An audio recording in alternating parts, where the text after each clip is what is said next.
আল্লাহ রাব্বুল আলামিন বলেছেন, ওয়াসারিউ ইলা মাগফিরাতিন মির রাব্বিকুম ওয়া জান্নাতিন আরদুহা কাআরদিস সামাওয়াতি ওয়াল আরদ।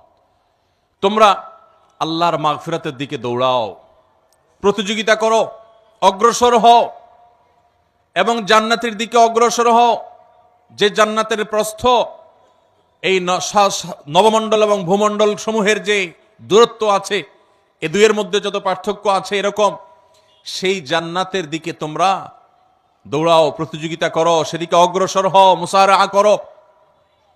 আল্লাহর মাগফিরাত এবং জান্নাতের দিকে তোমরা অগ্রসর হও, সেদিকে অগ্রসর হও, সেদিকে আগাও। যেই জান্নাত আল্লাহ তৈরি করেছেন, উইদ্দাত লিল মুত্তাকিন, মুত্তাকিদের জন্য। জান্নাত কাদের জন্য তৈরি হয়েছে ভাই? মুত্তাকিদের জন্য। নামে মাত্র মুসলমান, তাকওয়া তাহারাতের নামগন্ধ নাই, জান্নাত তাদের জন্য তৈরি হয় নাই ভাই। জান্নাত তৈরি হয়েছে আল্লাহর সেসব বান্দাদের জন্য যারা শুধু নামে মুসলমান না, যারা মুসলমানের মধ্যে আফার ক্লাসের মুসলমান, যারা মুত্তাকি। আল্লাহ তাআলা আমাদের সবাইকে মুত্তাকি হওয়ার তৌফিক দান করুন। ভাইরা আমার, মুত্তাকি হওয়ার চেষ্টা করবো তো ইনশাআল্লাহ। আসল মুত্তাকিদের বৈশিষ্ট্য জেনে নেই। কি তাদের বৈশিষ্ট্য? এক নম্বরের বৈশিষ্ট্য আল্লাহ তাআলা বলছেন, আল্লাযীনা ইউনফিকুনা ফিস সাররাই ওয়াদ দাররা।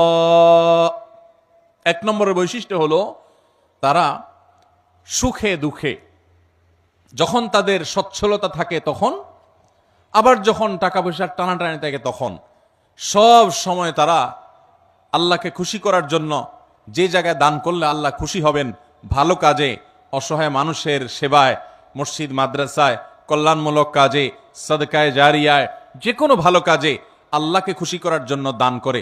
দুনিয়ার মানুষের জন্য কাছে বাহবা পাওয়ার জন্য না, দান কার জন্য হবে? আল্লাহকে খুশি করার জন্য। এমনকি আরশের নিচে ছায়া পাওয়া মানুষগুলোর মধ্যে থেকে 7 শ্রেণী মানুষের ভিতরে 1 শ্রেণী হলো যারা দান করে, এমন ভাবে দান করে যে তারা এক হাতে দান করে, অন্য হাতও টের পায় না। আর আমাদের তো আজকাল আল্লাহ তাআলা কোনো ভালো কাজ করার তৌফিক দিলে, একটু দানের তৌফিক দিলে, আমরা নাম বলতে বলতে, প্রকাশ করতে করতে, নাম ফুটাইতে ফুটাইতে, জাহির করতে করতে, ওইটার সওয়াবের আর কিছুই বাকি থাকে না, বরং সেটা শিরকে আসগরের গুনাহে লিপ্ত হয়ে যেতে হয় রিয়া করার কারণে।